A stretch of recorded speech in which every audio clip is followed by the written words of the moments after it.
আসসালামু আলাইকুম। দীর্ঘ ৭ বছর পর লন্ডনের হিথ্রো বিমানবন্দরে লন্ডনের স্থানীয় সময় সকাল ৯টা ১০ মিনিটে বাংলাদেশের সাবেক ৩ বারের সফল প্রধানমন্ত্রী, বাংলাদেশের বৃহত্তম রাজনৈতিক দল বাংলাদেশ জাতীয়তাবাদী দল বিএনপির চেয়ারপারসন এবং বাংলাদেশের গণমানুষের নেত্রী বেগম খালেদা জিয়া বিমানবন্দরে ল্যান্ড করেন এবং সেখানে অপেক্ষমান তার বড় ছেলে। দীর্ঘ ৭ বছর পর মা ছেলের সাক্ষাৎকার হয়। অত্যন্ত আবেগঘন পরিস্থিতির সৃষ্টি হয়, এটা বলার অপেক্ষা রাখে না। এবং লক্ষণীয় বিষয় হচ্ছে যে আওয়ামী সরকারের দমন নিপীড়ন এবং আওয়ামী সরকারের নিষ্পেষণ এবং দীর্ঘ কারাভোগের পর, এমনকি যাকে চিকিৎসার জন্য বিদেশ যাত্রা সরকারের নির্বাহী আদেশে নিষিদ্ধ করা হয়েছিল, দীর্ঘ কারাভোগের পর সরকারের নির্দেশ যখন বাংলাদেশের ৫ই আগস্টের বিপ্লবের পরে তিনি যখন মুক্ত হলেন, এই মুক্ত হওয়ারও ৫ মাস পরে তিনি দেশের বাইরে অবতরণ করলেন এবং অবতরণ করেই তার ছেলের সাথে তার ৭ বছর পর দেখা হলো। এটি একজন মানুষের ব্যক্তিজীবন এবং আবেগের জায়গা থেকে অত্যন্ত গুরুত্বপূর্ণ একটা ব্যাপার। তবে মনে রাখতে হবে যে মা ছেলে দুইজনই তাদের ব্যক্তিজীবন ছাপিয়ে তারা দেশ, জনগণ এবং বাংলাদেশের জন্য অত্যন্ত গুরুত্বপূর্ণ ব্যক্তি। তো সেই হিসেব করলেও তাদের এই মহামিলন বাংলাদেশের আগামী দিনের ভবিষ্যতের জন্য কতটুকু নির্ণায়ক হিসেবে উপস্থাপিত হবে, এটি নিয়ে একটু পর্যালোচনা করা যাক। লক্ষণীয় বিষয় হচ্ছে যে লন্ডনে বাংলাদেশের ভারপ্রাপ্ত হাইকমিশনার তিনি নিজে উপস্থিত থেকে ফুল দিয়ে বেগম জিয়াকে বরণ করেছেন। এই জায়গাটায় কিন্তু বোঝা যায় যে সরকারের কাছে বেগম জিয়ার আবেদনটা আন্তর্জাতিক অঙ্গনে কেমন। কেননা এর আগে বেগম জিয়াকে সরকার, অর্থাৎ সেই আওয়ামী সরকার, সেই খুনি সরকার, সেই মানবতা বিরোধী সরকার, তারা কিন্তু বেগম জিয়াকে, যিনি বাংলাদেশের ৩ বারের প্রধানমন্ত্রী ছিলেন, তারা কিন্তু চিকিৎসার জন্য দেশেও চিকিৎসার কোনো সুযোগ দেন নাই। নামমাত্র দেশের সর্বোচ্চ চিকিৎসা বিদ্যাপীঠ যেখানে, নামমাত্র সেখানে তাকে চিকিৎসার জন্য ভর্তি রাখা হয়েছিল, কিন্তু বস্তুত তিনি কোনো চিকিৎসা পান নাই। তার দলের পক্ষ থেকে, দেশের জনগণের পক্ষ থেকে এবং দেশের বিশেষজ্ঞ চিকিৎসকদের একটা বড় অংশ, বড় প্যানেল, যে বিষয়ে তিনি আক্রান্ত সেই বিষয়ের বিশেষজ্ঞ চিকিৎসকদের বড় প্যানেল বারবার সরকারের কাছে রাজনৈতিকভাবে এমনকি আইনের মাধ্যমে আবেদন করলেও সরকার তার চিকিৎসা নিশ্চিত করেনি। কিন্তু সময়ের পরিক্রমায় আজকে সেই দেশের সরকার প্রধানের নির্দেশেই সেই দেশের হাইকমিশনার, অর্থাৎ বাংলাদেশের লন্ডনস্থ হাইকমিশনার, তিনি কিন্তু বেগম জিয়াকে ফুল দিয়ে বরণ করেছেন। এটি লক্ষণীয় বিষয়। আরেকটি বিষয় আমরা বলবো, সেটি হচ্ছে যে বেগম জিয়ার ঢাকা ত্যাগ এর চিত্রটা কেমন ছিল। আমরা ৫ মাস আগে ৫ই আগস্টে শেখ হাসিনার ঢাকা ত্যাগ দেখেছি। শেখ হাসিনা ঢাকা ত্যাগের আগে প্রতিটা মুহূর্তে ছিল প্রকম্পমান, প্রতিটা মুহূর্তে তিনি তার মৃত্যুর ভয়ে আতঙ্কিত ছিলেন। এই বুঝি ছাত্র জনতা আমাকে মেরে ফেলবে, আমি কখন পালাবো, কিভাবে পালাবো, আমার নিরাপত্তায় সেনাবাহিনীর যে সদস্যরা আছে তারাই আমাকে আবার ক্রস ফায়ারে দিবে কিনা, এই যে নানাবিধ চিন্তায় তিনি ছিলেন। এবং ধিক্কার গঞ্জনার মাধ্যমে তিনি অত্যন্ত নিকৃষ্টভাবে তিনি পালাতে বাধ্য হয়েছিলেন। পক্ষান্তরে যে খালেদা জিয়াকে শেখ হাসিনা নানাবিধ অভিযোগে অভিযুক্ত করে এবং ক্ষুদ্র বিভিন্ন বিষয়ে তাকে জিয়া অরফানেজ মামলা থেকে শুরু করে বিভিন্ন ক্ষুদ্র বিষয়ে তাকে অভিযুক্ত করে এবং আদালতের রায় দিয়ে তাকে জেলে আটকে রেখে শাহজালাল আন্তর্জাতিক বিমানবন্দর পর্যন্ত এই লম্বা রাস্তায় লক্ষ লক্ষ জনতা খালেদা জিয়াকে এক নজর দেখার জন্য, এক ঝলক দেখার জন্য অপেক্ষমান ছিলেন। পরম শ্রদ্ধায় খালেদা জিয়াকে তারা হাত নেড়ে শুভেচ্ছা দিয়েছেন, খালেদা জিয়ার সুস্থতার জন্য দোয়া করেছেন এবং অনেকেই চোখের পানি ফেলে খালেদা জিয়ার জন্য দোয়া করেছেন এই ভেবে যে আপনি সুস্থ হন, আপনি ফিরে আসুন, আপনি বাংলাদেশের নেতৃত্ব আবার গ্রহণ করুন। এখানে কয়েকটি বিষয় আমাদের জন্য প্রণিধানযোগ্য। সেটি হচ্ছে যে একটি মহলে একটা কথা খুব চালু হয়ে গেছে বাংলাদেশের রাজনৈতিক মহলে, বিশেষ কেউ কেউ এই কথা বলেও ফেলেছেন যে আসলে বেগম জিয়ার দেশত্যাগ আসলেই তার সুস্থতার জন্য, নাকি বেগম জিয়ার দেশ ত্যাগ এদেশে বিএনপি মাইনাসের বিএনপি মাইনাস ফর্মুলার সূচনা মাত্র? এটি নিয়ে একটি আমরা আলোকপাত করতে চাই যে বেগম খালেদা জিয়ার দেশ ত্যাগ আসলেই কি বাংলাদেশে বিএনপি মাইনাসের শুরুর প্রক্রিয়া? এ ব্যাপারে আমরা যদি চিন্তা করি যে বিএনপি মাইনাস করবে কে?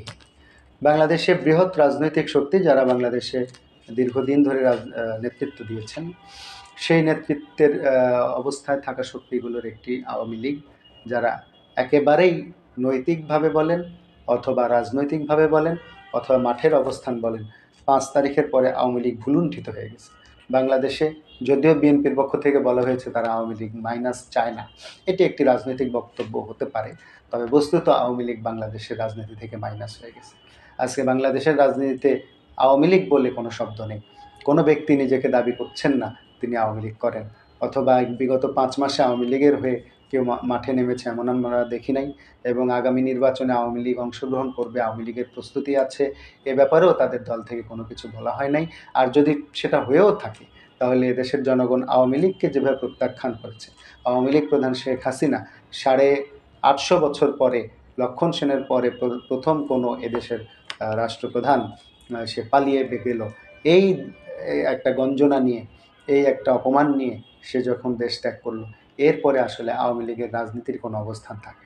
তাহলে পরে আওয়ামী লীগের রাজনীতির অবস্থান যদি না থেকে থাকে, তাহলে বিএনপিকে মাইনাস করবে কে? বেগম জিয়াকে মাইনাস করবে কে? তারেক রহমান সাহেবকে মাইনাস করবে কে? এখানে রাজনীতির ময়দানে কিছু কথা চাউর হয়েছে যে এই যে বৈষম্য বিরোধী ছাত্র আন্দোলন এবং তাদের কারো কারো নেতৃত্বে সদ্য আত্মপ্রকাশ করা জাতীয় নাগরিক কমিটি এবং এই ধরনের মানে তারা বলতে চাচ্ছে যে বৈষম্য বিরোধী ছাত্রদের পৃষ্ঠপোষকতায় অথবা সরকারের পৃষ্ঠপোষকতায় একটি রাজনৈতিক দল প্রতিষ্ঠা পাবে, যারা হয়তো সামনে নির্বাচন করবে এবং নির্বাচনে বিএনপিকে মাইনাস করে তারা ক্ষমতায় আসবে, অথবা তাদের সাথে বাংলাদেশের আরও কিছু বড় ও ছোট রাজনৈতিক দল রয়েছে, তারা একসাথে রাজনীতি করে নির্বাচনে অংশগ্রহণ করে বিএনপিকে মাইনাস করবে। এই প্রক্রিয়াটার সাথে বৈষম্য বিরোধী ছাত্র অথবা জাতীয় নাগরিক কমিটি অথবা এ জাতীয় কেউ কিংবা সরকারের সরাসরি হস্তক্ষেপ এরকম কিছু হচ্ছে কিনা এটার কোনো প্রত্যক্ষ প্রমাণ কিন্তু এ দেশবাসী অবলোকন করে নাই, বরং এ দেশবাসী দেখেছে খালেদা জিয়ার বিদ্যা এটাই প্রমাণ করে। খালেদা জিয়ার চিকিৎসা নেওয়ার জন্য লন্ডনের উদ্দেশ্যে রওনা দেওয়ার ঘটনাটাই প্রমাণ করে এদেশে বিএনপির অবস্থান, খালেদা জিয়ার অবস্থান কতটুকু, এবং এই অবস্থান থেকে বিএনপিকে কি আদৌ মাইনাস করা সম্ভব? এ ব্যাপারে দুটো বিষয় পরিধানযোগ্য। একটি হচ্ছে যে সরকার, অর্থাৎ এই অন্তর্বর্তী সরকার, তারা কি ছাত্রদেরকে নামিয়ে দিয়ে বা ছাত্রদের নেতৃত্বে তারা একটি রাজনৈতিক দল গঠন করে রাজনীতিতে তারা নিজেদেরকে প্রতিষ্ঠা করতে চেয়ে তারা বেগম জিয়াকে তথা বিএনপিকে মাইনাস করতে চাচ্ছে কিনা, এটা যদি আমরা দেখতে চাই তাহলে আমরা দেখব যে সরকারের পক্ষ থেকে গতকাল রাতে বেগম জিয়ার দেশ ত্যাগের ব্যাপারে স্বরাষ্ট্র মন্ত্রণালয় এবং বেসরকারি বিমান চলাচল কর্তৃপক্ষ তারা কিন্তু সরকারের পক্ষ থেকে যথেষ্ট নিরাপত্তা ব্যবস্থা জোরদার করেছিল এবং বেগম জিয়াকে দেশ ত্যাগের জন্য যত রকমের সহযোগিতা, এই সহযোগিতা কিন্তু সরকারের পক্ষ থেকে আমরা দেখতে পেয়েছি। এবং এর পূর্বেও বেগম জিয়া এবং বিএনপির শীর্ষ নেতৃবৃন্দের সঙ্গে সরকারের এমন কোনো দূরত্ব কিংবা এমন কোনো ঘটনা ঘটে নাই যেটা নিয়ে আমরা বুঝতে পারবো, এবং এটা আমার মনে হয় যে আমার থেকে বিএনপি নেতৃবৃন্দ আরও ভালো জানেন যে আসলে তারা সরকার এই মাইনাস বিএনপি বা মাইনাস খালেদা জিয়া প্রক্রিয়া ঘটাতে চাচ্ছে কিনা। অর্থাৎ তাদের বডি ল্যাঙ্গুয়েজকে এমন শো করে না, বডি ল্যাঙ্গুয়েজ এটা মোটেও শো করে না, বরং তারা সবসময় একেবারেই শুরুতেই, সরকার গঠনের শুরুতেই তারা বিএনপির সহযোগিতা চেয়েছে, বারবার তারা বিএনপির সাথে মিটিং করেছে এবং বিএনপির সাথে বিএনপির সমসাময়িক যারা বাংলাদেশে এই বিপ্লবে বড় ভূমিকা রেখেছে যে রাজনৈতিক দলগুলো, যেমন বাংলাদেশ জামাত ইসলামী বা এরকম সমমনা রাজনৈতিক দলগুলো, তাদের সাথে কিন্তু সরকার সবসময় একটা ভালো যোগাযোগ রেখে দেশকে এগিয়ে নেওয়ার চেষ্টা করছে। এখানে তাহলে ব্যত্যয়টা কোথায় হলো? ব্যত্যয়টা হচ্ছে যে আমরা যেটা জানি যে বিএনপির পক্ষ থেকে নির্বাচনের ব্যাপারে বারবার তাগাদা দেওয়া হচ্ছে এবং এটি বিএনপির পক্ষে মোটেও অমূলক নয়, কারণ বিএনপি চাচ্ছে যে একটি নির্বাচিত সরকারের কাছে দেশের দায়িত্ব হস্তান্তর করলে পরে নির্বাচিত সরকার দেশের সর্বাঙ্গীন অবস্থা নিয়ে কাজ করতে পারবে, যেটা এই অন্তর্বর্তী সরকারের পক্ষে সকল বিষয়ে কাজ করা সম্ভব না। পক্ষান্তরে বিএনপির সমমনা বা আওয়ামী বিরোধী যে রাজনৈতিক শক্তিগুলো, বড় রাজনৈতিক শক্তি যেমন বাংলাদেশ জামাত ইসলামী, তারাও বারবার বলে আসছে যে হ্যাঁ, নির্বাচন দরকার, কিন্তু নির্বাচনের আগে কিছু যৌক্তিক সংস্কার তারা করতে চায়। অর্থাৎ নির্বাচন চায় না এমন কোনো রাজনৈতিক দল কিন্তু কথা বলছে না, সবাই নির্বাচনের জন্যই বলছে, এবং সরকারও কিন্তু অস্বীকার করছে না যে আমরা নির্বাচন দিব না। সরকারও চাচ্ছে যে তারা বলছে যে নির্বাচন আমরা দেব, তবে এখানে সময় ক্ষেপণটা কেন হচ্ছে এটি নিয়েই নানা সংশয়। এটি নিয়ে আমি আরেকটি আলোকপাত করতে চাই, সেটা হচ্ছে বেগম জিয়ার দেশত্যাগের কিছুদিন আগে সেনাপ্রধান জেনারেল ওয়াকারুজ্জামান সাহেব এবং তার সহধর্মিণী, তারা দুজন কিন্তু বেগম জিয়ার বাসভবনে গিয়ে দেখা করেছিলেন। রাজনীতির রীতিতে এটি কিন্তু অত্যন্ত গুরুত্বপূর্ণ একটা ব্যাপার। সেনাপ্রধান দেশের রাজনীতিতে সবসময় বড় একটা ফ্যাক্টর, যদিও তারা ব্যারাকে থাকেন, যদিও তারা প্রকাশ্যে থাকেন না, কিন্তু দেশের রাজনীতির নিয়ন্ত্রণে সবসময় সেনাবাহিনী একটা গুরুত্বপূর্ণ ফ্যাক্টর।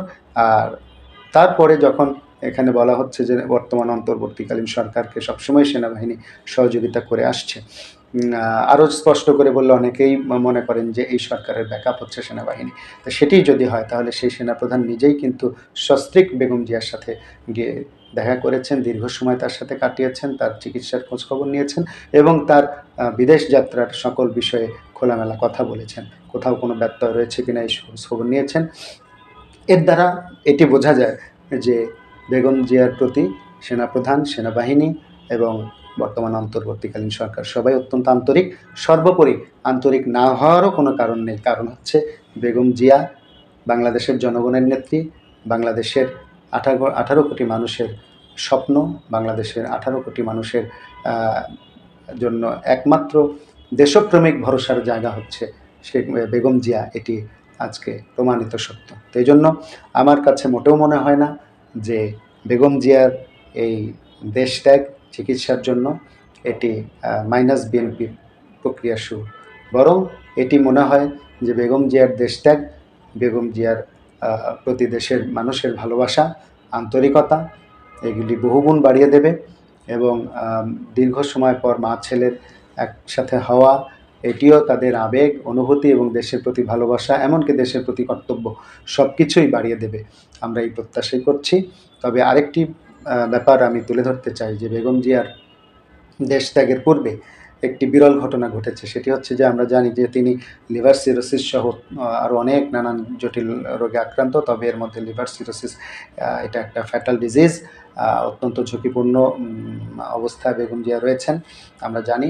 কিন্তু তাকে সাধারণ বিমানে, যাত্রীবাহী বিমানে তার যাওয়ার মতো অবস্থা নেই, সেজন্য কাতারের আমির তিনি বিশেষ এয়ার অ্যাম্বুলেন্স পাঠিয়েছেন বেগম জিয়াকে লন্ডনে নিয়ে যাওয়ার জন্য তার চিকিৎসার। সেই এয়ার অ্যাম্বুলেন্সে সকল ইমার্জেন্সি চিকিৎসার ব্যবস্থা রয়েছে, এমনকি সেখানে আইসিইউ, ভেন্টিলেটর সাপোর্ট এবং বিশেষজ্ঞ ডাক্তার এবং নার্সদের উপস্থিতি রয়েছে। অর্থাৎ এটি একটা মিনি হসপিটাল এবং মিনি আইসিইউ। এই মিনি হসপিটাল এবং মিনি আইসিইউ কাতারের যিনি রাষ্ট্রপ্রধান আমির, তিনি বেগম জিয়ার জন্য পাঠিয়েছেন এবং এমনকি এটি অত্যন্ত ব্যয়বহুল, কিন্তু তিনি এর কোনো মূল্য নেন নাই, কোনো ভাড়া নেন নাই।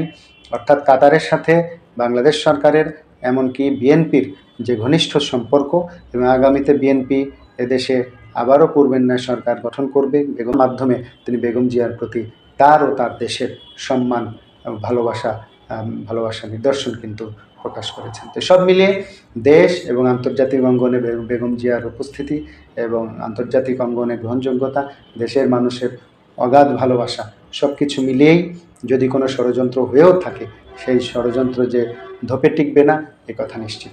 ধন্যবাদ সবাইকে।